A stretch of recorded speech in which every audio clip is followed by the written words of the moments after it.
Hi, my name is Donald Adebayo. Guess what we'll be looking at today? E-wallet. I know most of H2I members love to hear e-wallet when it comes to do with dollars. So let's head up straight away. You click on your browser and then you type in your Helping Hands International. You log in. And then the same account that is an associate is what we'll still be looking at.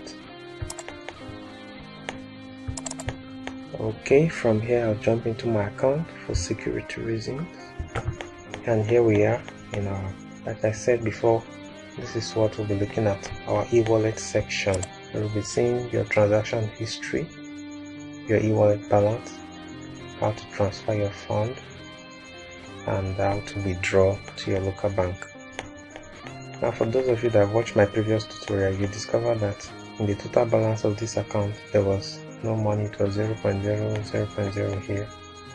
It was showing 2 referrals and 0.0 US dollars. That was the database error, which was corrected, and then $16 came back. If you look over here, you discover that this account now have $1, and if you look here now, it says transfer fund by I think that should be Web Designs to Rightful Adebayo, and you can see the date. It was yesterday's date. So I just transferred $1 into this person's account just for this tutorial that we're going to do. So I'll be transferring the dollar back into my account so that you can also be able to transfer and see how it is easily done. And if you followed my last tutorial, you discover that this was there, then now we have to, and you can always view all. Or you come here and you click on transaction history.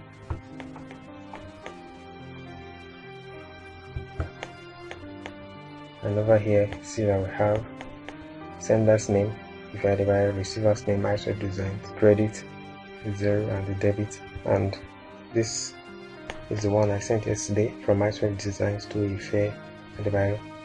See, its credit now is $1, no debit. Transfer fund by Web Designs to Ife Adebayo.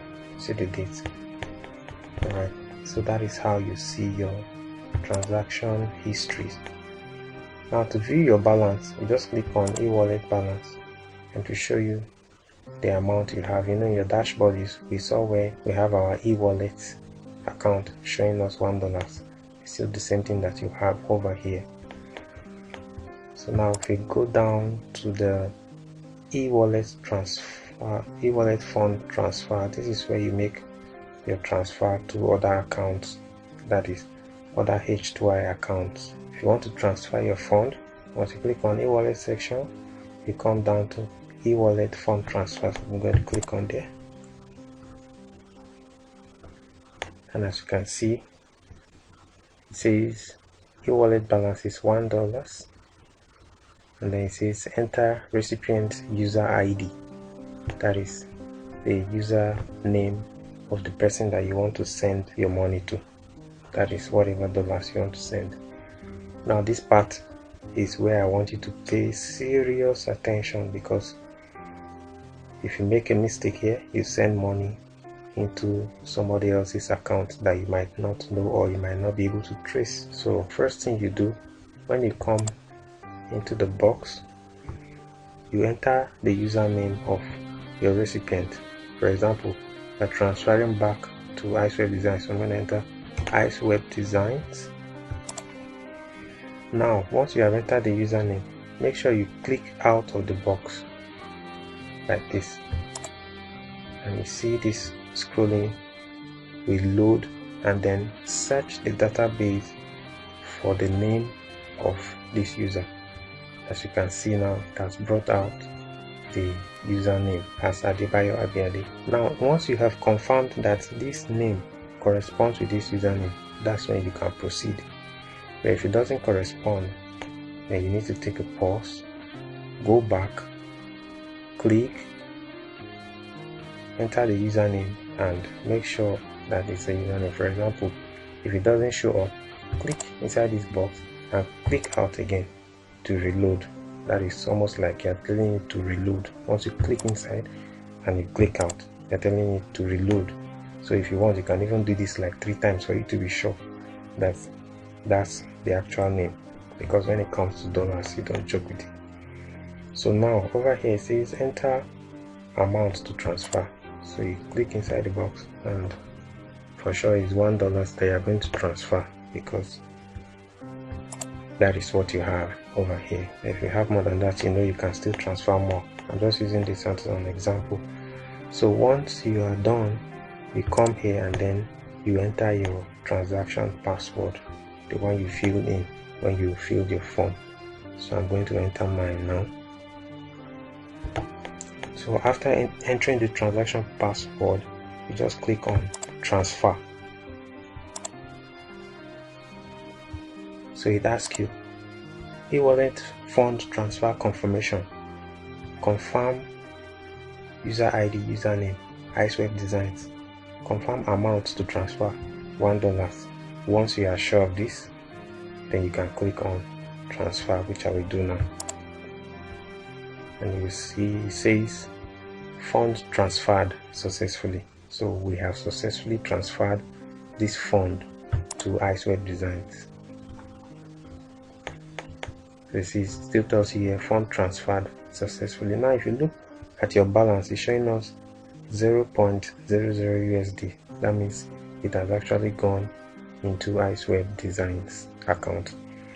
Now if you now want to view your transaction, you click on this and it will take you straight to where you will view the transactions that you have done from here.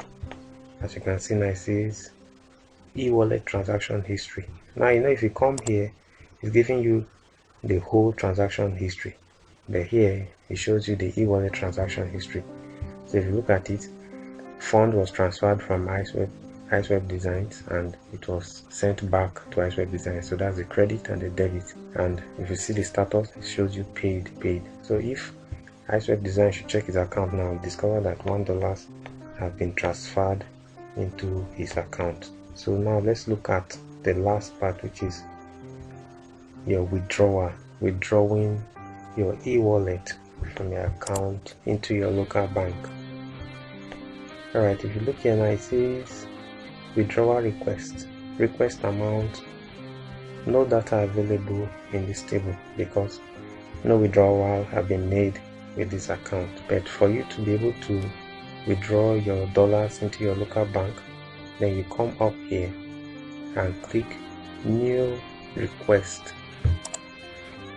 It loads and then open the form where you will fill in all the necessary information that are meant to be entered. So as you can see, our e-wallet balance is still 0.00 USD. Now over here it says note, admin charge of 4% will be levied for all withdrawals. And also note that the minimum withdrawal you can make is 50 USD. So if you don't have up to $50, you cannot transfer to your local bank. So now imagine you have $50 to transfer and 4% will be removed from this $50. That will be like $2 will go out of this $50. If you have 100, that will be like $4 will go out of it. For those mathematicians, you can do your calculations and you will see. Alright, so if you remember in my last tutorial or in one of my tutorials where we edited our account, I told you to update all your informations. As you can see, those informations we updated are what is showing here now. So for those of you that your accounts have not been updated, follow my tutorial on editing your account and update all the necessary things that are meant to be updated here, most especially your bank account number and the bank name, because whatever thing you are doing here goes straight into that account. So if you scroll down, the next thing I want to explain to you is what we call the SWIFT code. Now what is a SWIFT code? SWIFT code is an international code that identifies a particular bank worldwide. It's also called a bank identification code, BIC. This SWIFT code consists of 8 to 11 characters. When you go to your banks, you can ask them to explain more on the SWIFT code. That's not my job. So the SWIFT code is what you will get from your bank, and then you enter it here. And once you are done with that, you enter the amount that you want to send. Definitely we know it should be from $50, and then you can put a description if you want. Let's say maybe to Icewell, and then you must always enter your transaction code. Once you have entered your transaction code, what you just do is to click on submit.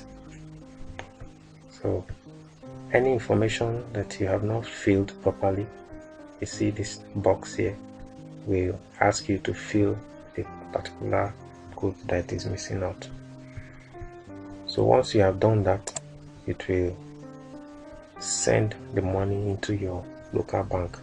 But remember, you have to wait for some days before the money goes into your account, so that you don't say you have sent your dollars and it has not entered your account. You have to wait. Some banks might even delay more than usual, so you have to be patient and wait for your dollars to go in. So you don't need to start calling the leaders or calling your uplines that you have lost your money or your money have not gone into your bank.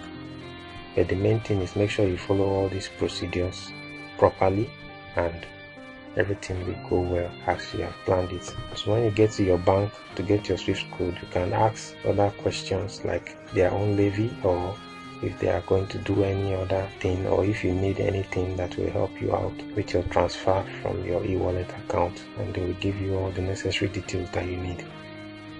So once you are done, make sure you always log out of your account.